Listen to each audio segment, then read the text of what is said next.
In Solo Leveling, after Lady Selner warns the nationally ranked hunter Christopher Reed that he could be killed, he slams his cup down in anger. He expresses his appreciation for what she's done, but makes it clear that they're not close enough for such playful exchanges.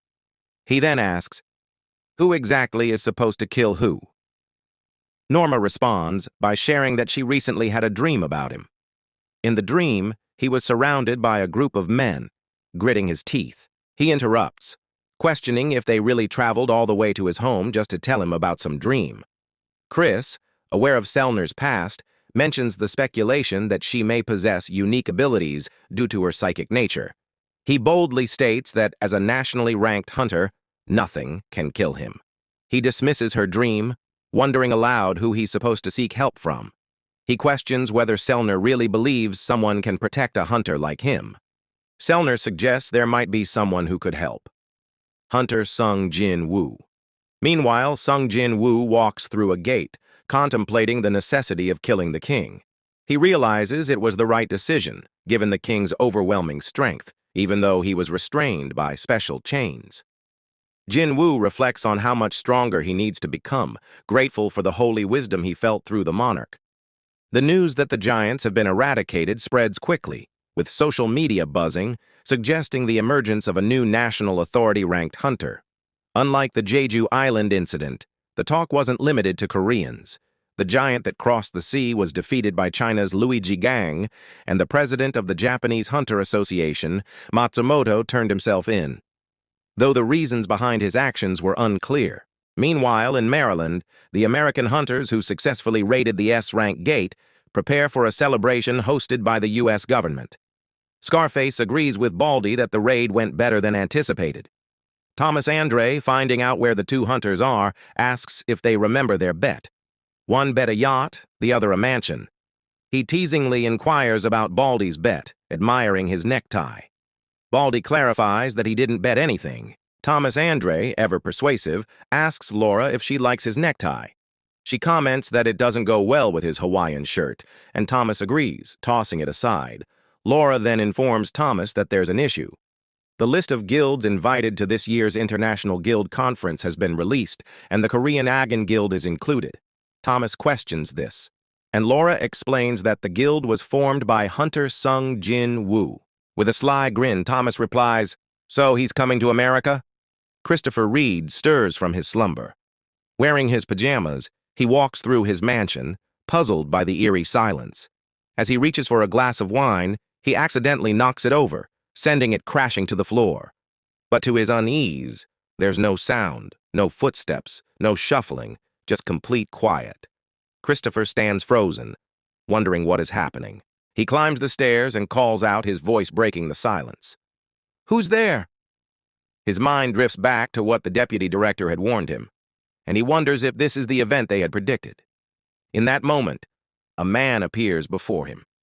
As Christopher turns, two more figures emerge behind him, leaving him questioning who they are addressing. A figure, glowing with a fragment of brilliant light, speaks. The blonde one warns Christopher that he won't be able to protect anything if he continues to fight in defense of humans. Confused, Christopher realizes the man is speaking in the language of monsters. He asks what the man is saying, but the figure silences him, explaining that he's talking to someone up there, and threatening that Christopher is not just any ordinary foe.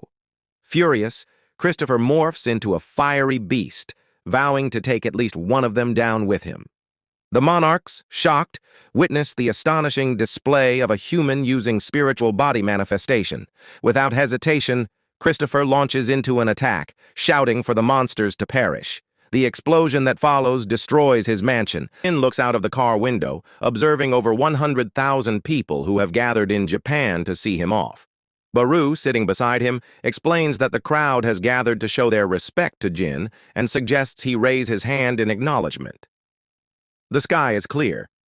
And later, Jin muses about the odds of him sitting next to someone he knows on the plane, hoping it won't just be a coincidence. The man beside him chuckles, saying that while it would be nice to think that, it would be pushing it. He greets Adam White again, and the agent seems surprised that Jin remembers him, calling it an honor to meet again. Jin smirks, thinking it was Baru who had told him the agent's name. Jin then quickly makes it clear that the deal they had is off.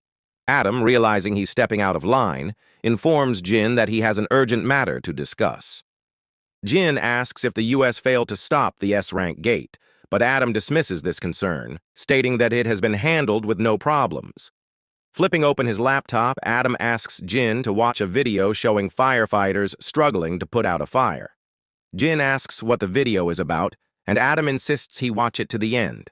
As the video plays, Adam explains that the man who started the fire was Christopher Reed, one of their national authority-ranked hunters. The fire was so intense that 1,800 firefighters and 14 top-level mage hunters were mobilized to fight it. Jin notes that the scale of the fire suggests a major battle took place. He asks if Christopher Reed is no longer alive, and Adam confirms that he was already dead when they found him. Adam then shows a photo of the man the Hunter Bureau suspects to be responsible for the incident. Before Adam can elaborate, Jin suddenly uses his ruler's authority to lift Adam into the air, squeezing him while destroying the laptop in a fit of fury. Jin warns that if this is some kind of prank, Adam won't leave alive. Other agents rise, but Adam tells them to stop. Struggling, Adam explains that the man in the picture came out of a dungeon, and his magical energy was similar to that of a monster. He attacked their S-rank hunters without warning. Adam asks if Jin remembers the explosion incident at the Hunter Bureau's HQ, which made headlines worldwide. Jin, now understanding the situation, asks if Adam is suggesting that his father was behind it. Adam, tense, confirms that after the attack on their hunters, the man vanished, and despite a thorough search, the Bureau found no trace of him.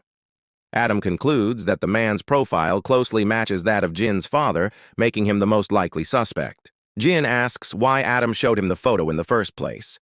Adam replies that it's because of the upcoming International Guild Conference. This year, the American Hunter Bureau plans to issue a red notice for the man, meaning the investigation will no longer be secret.